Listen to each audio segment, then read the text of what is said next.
aid.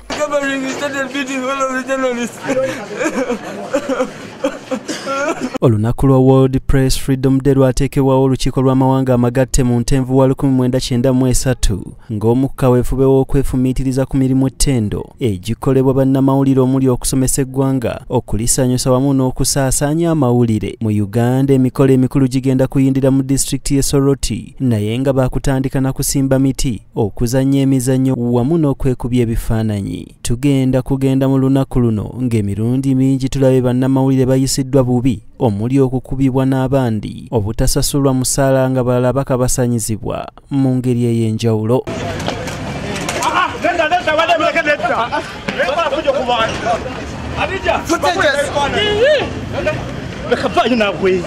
George Rugalambi Senkulu wa African Center for Media Excellence ate nga yakwanaganya abali mawulire mu Uganda Media Sector Working Group akikakasiza nti ddala ekituufu bannamawulire bambi batyoboddwa ebyensusso naddala abakuumi b'eddembe, kyokka nga nabo tebatudde ku nsonga eno. Emyaka gyonna emyezi gyonna buli mwaka wabaawo okwogeragana wakati wa ebitongole ebikiikirira bannamawulire n'ebitongole ebikuumi by'eddembe. Era njagala okukakasa nti nno nga Uganda Media Sector Working Group kimu ekiruubirirwa kyaffe okulaba nti nno tuteekawo enkolagana ennungi nga tuyita mu bitongole nga Media Council of Uganda. Crispin Kaheru ng'atuula akakiiko k'eddembe ly'obuntu mu ggwanga agamba nti entakera bafunye okwemulugunya kungi okuva eri bannamawulire bakitawe ng'okusingira ddala nsonga za misaala. Alipoota ze tusinga okufuna ze zikwatagana ku nsonga za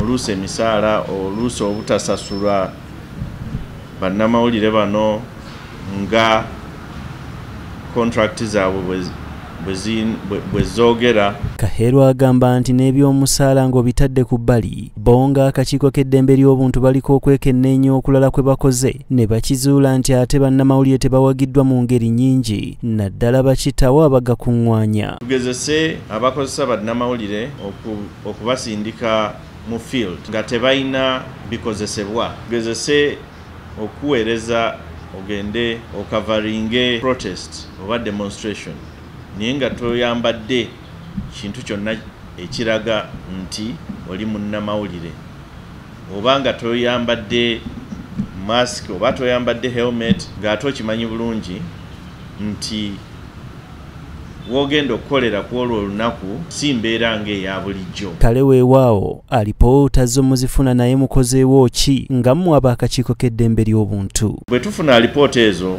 oluusi tuyita abakozesa abantu bano okwogeraganya ku nsonga zino eziba zivuddeyo. Mu biseera ebingi tufunye obweyamo nti ensonga zino tugenda zitereeza, ng'obweyamo obwo buva eri abakozesa nga beeyama nti bagenda kutunula mu nsonga z'abakozi baabwe. Ebyokukuza olunaku lwa bannamawulire abamu abakyali mulimu guno bagamba nti byakumalira ddala budde, bepona ensimbi nga balumiriza nti ekyamazima ddala eddembe lyabwe tebakyalina wadde. Kubanga challenges zetukaaba lwafuuka luyimba, era tugendagenda mu studio tukole oluyimba, batukuba emiggo tetusasulwa, mwaka ku mwaka tekigenda tereera, era olunaku kyetaaga tuluveeko, buli omu agenda akola bibye, tetwetaaga lukuza. Kakati olw'omulundi guno lwebagayemanya nga tugenda kusimba miti kulwanira butonde bwansi, mpozi mwagala bannamawulire basimbe miti kwe bagenda okwetugira, bannamawulire basimbe emiti, polisi kwegenda otema emiggo bakuba emiggo ng'era bulijjo. Kiki ennyo ky'oli mu kucelebratinga? Bannamawulire all over the world, they are under prisons, bali mu makomera bakubibwa emiggo. Bangi ku bannamawulire ensangi zino bakisimbyeko erinnyo nti ekyamazima tebaagalibwa olw'okuba nti bawa amawulire oba olyawo agatasanyusa bantu bamu newankubadde nga matuufu. Munnamawulire ng'okavalinga opposition, weetegeka okulya tiyaggaasi, weetegeka okulya emiggo, kuba tekikyukangamu, tekirikyuka emirembe n'emirembe. Amina. There is nothing like a press freedom. Njagala okere ku makya gwe ng'omunnamawulire okere ku makya ogende owandiike story against the regime oba enkyo n'asigala nga gundi bagenda kubira direct mukama oba mugambe story tetukyagala oyo tetukyamwagala muki kati abaana batya n'okuteeka bylines ku story zaabwe because akimanyi nti bw'anaakola bwati bagenda mukuba. Kati media yonna eri under captivity by the policy makers. Wali ebitongole ebigenda ne bitulimba ne bitulwanirira ujja NGOs endala birimba ne birwanira eddembe ly'abamawulire naye oluusi tebayamba ki abannamawulire. Kyannaku nti bangi batubuulidde nga bwe baagala n'okugavaamu ng'era tebandiwagidde balala kugeenyigiramu. Ekyamazima era ekyennaku kiri nti ne bannamawulire bangi ate tebakwatagana. I wouldn't advise a parent to say that you go and do journalism. The future of journalism is yet going to be a little more complex because we are getting into a place where journalism is a little bit watered down because of one reason or another. Ne bannamawulire naffe twalemebwa okukwatagana. Bwe tugamba nti kati mane tusibire poliisi ekikookolo baba amagye abatukuba emiggo ate bannaffe abamu nga bakukuta olwokuba baba bawayo akasente n'otufuta bo nga bagenda ate nga babakola.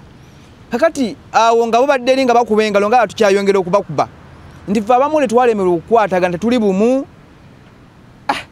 Katonda yekka yabasabira omulimu guno naye embeera si ya mulembe okutwaliza wamu kuba naffe ffennyini tuli mu kwerwa na bwerwanyi bwe tuba tusazeewo nti banne kati amagye tugasibira ekikookolo ne poliisi paka nga batwetondedde mu ngeri y'enjawulo lwaki ffenna tetugamba nti tusse wansi ebikola ate mu abamu tugenda olengera nga tulengera enanga tulengera Felix Kulayija ayogera ku TV yo nga twateeseza nti tugenda gendayo katugenda kumalako tutya abamu twongere kukwatagana osanga kinaatuyamba ng'abasuubuzi bakoze ku mulundi guno. Akakiiko k'eddembe ly'obuntu weewaawo kagamba nti kafunye alipoota naye abaffe zo zikomawa. Ndowooza kaakati kye tulina okukola kubanga ensonga eno tuzze tugiteeka mu reports zaffe. Kye tulina okukola kwe kukola follow up. Laba ddala abakozesa abantu bano bwe bajja ne tubatuuza ne bakola obweyamo buno ddala batuukiriza oba nedda. Kaherwa ategeezezza nti okusinziira kunoonyereza kwabwe ng'ab'eddembe ly'obuntu bakizudde nti mwaka oguwedde bannamawulire abasukka 994 baafudde okwetooloola ensi yonna ng'era ezimu ku nsonga z'ez'okubwa nti batulugunyizibwa abakuumaddembe obutasasulwa musaala kusobola kwebeezaawo n'ensonga endala. Freddie Chris Kisao, John William Ogenda, BTM Community Report.